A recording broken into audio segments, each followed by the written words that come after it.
Bueno chicos, y ahora vamos a proceder con una lección de motores, ¿vale? Imaginaros, este cacharro se mueve a mano, pero imaginaros que tuviéramos que ponerle un motor, que es lo que vais a tener que hacer vosotros para el regulador.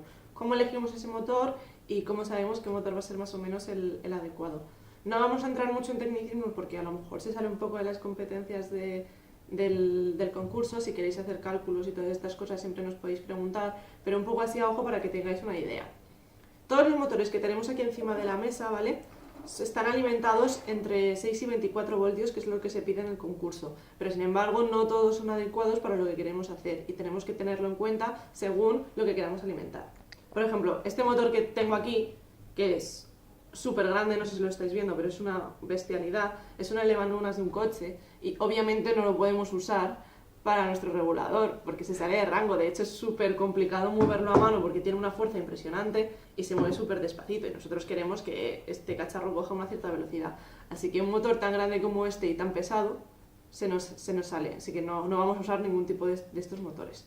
Luego, por ejemplo, tenemos estos de aquí, que también son motores de corriente continua, pero si veis es todo lo contrario, son súper chiquititos y se mueven muy fácilmente con la mano, ¿vale?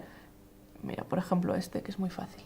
Se mueve súper fácil con la mano, tienen muy poco par, muy poca fuerza y no van a ser capaces de mover todo nuestro regulador porque son muy chiquititos a pesar de que son muy rápidos, ¿vale? Así que tampoco nos valdrían porque no van a ser capaces de mover el cacharro que queremos.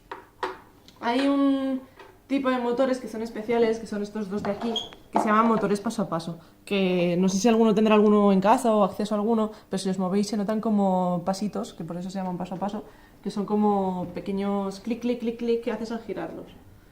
Están muy bien para algunos usos y son bastante fáciles de programar con librerías y tal, pero nos pasa un poco lo mismo que con estos pequeñitos. Tienen muy poca fuerza, tienen muy poco par y no van a ser capaces de mover lo que queremos mover, así que tampoco nos vale. Y finalmente estos dos motores que tengo aquí son los que serían más o menos válidos. Hay algunos más grandes, otros más pequeños, pero más o menos todos tienen una fuerza razonable. Esto ya dependerá un poco del peso que le pongáis a la estructura y tal, que siempre podéis construirla en función del motor que hayáis elegido. Y son motores de corriente continua, bastante normales, los podéis encontrar en cualquier sitio. Quiero hacer una mención especial a que no sé si lo veis, pero tienen por aquí como dos tapas al final de la que salen cables. En este caso los cables salen tal cual y aquí hay unos pines para enganchar cables, pero es lo mismo. Lo que tienen al final se llaman encoders, ¿vale? Es un tipo de sensor que está enganchado al motor y que nos permite medir la velocidad del motor. Os recomendamos muy alegremente y de verdad desde el fondo de nuestro corazón y con toda nuestra buena voluntad que compréis motores que tengan encoder o que se les pueda poner un encoder de alguna manera. Porque va a ser necesario para el regulador que podáis medir la velocidad a la que está yendo, porque si queréis tener una relación entre la altura que coge el regulador y la velocidad a la que estáis girando, de alguna manera tendréis que ser capaces de medir esa velocidad y eso se hace a través de un encoder. Así que si ya de por sí compráis un motor que tenga encoder, mejor. Os enseñaremos a usarlos tranquilos en los talleres porque son un poco complicados de usar, pero bueno, nada que con un par de horas de clase no se solucione. Así que bueno, espero que os haya quedado claro un poco la lección de motores, tampoco demasiado exhaustiva, pero a ojo para que tengáis una idea y que seáis capaces de dimensionarlos en vuestro prototipo.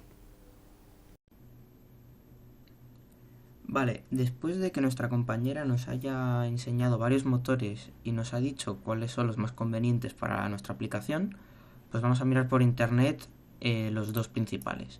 Por un lado está el 25D milímetros, que es que el diámetro del motor es de 25 milímetros, y por otro 37 de milímetros, que era la grande, que tiene 37 milímetros de diámetro.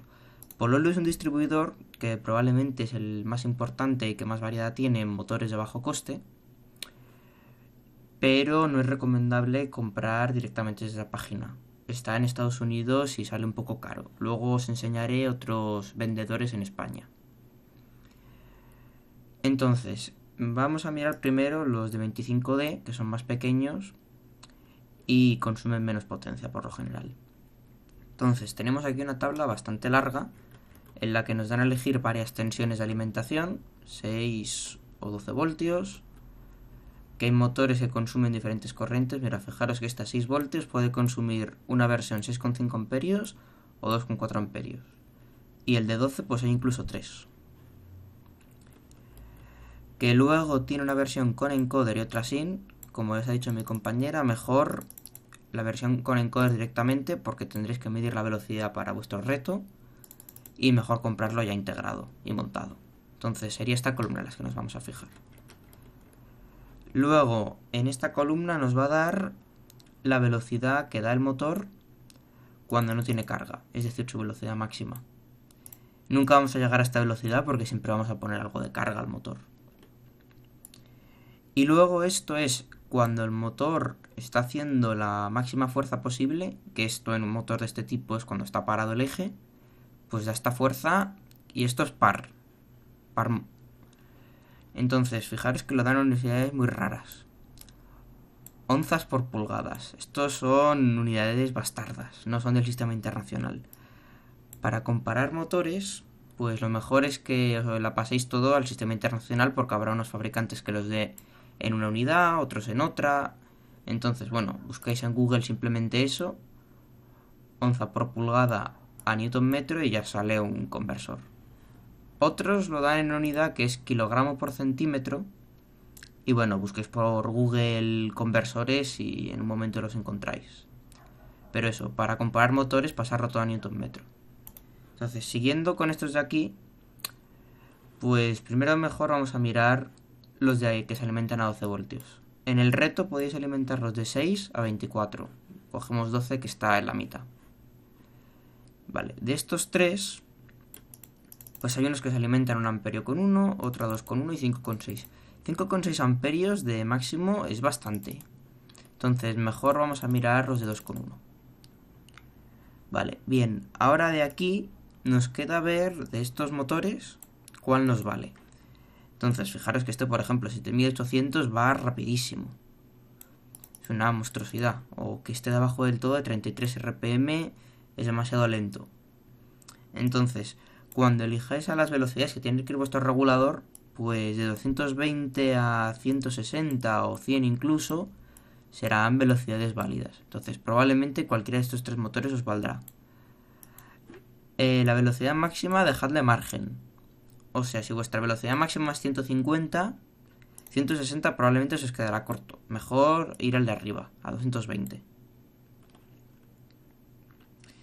Bien, entonces para que comparéis con los motores de 37 que son más grandes y más potentes, que también lo venden con encoder, pues por ejemplo el que va a 200 RPM en 37, pues da 170 unidades bastardas de estas.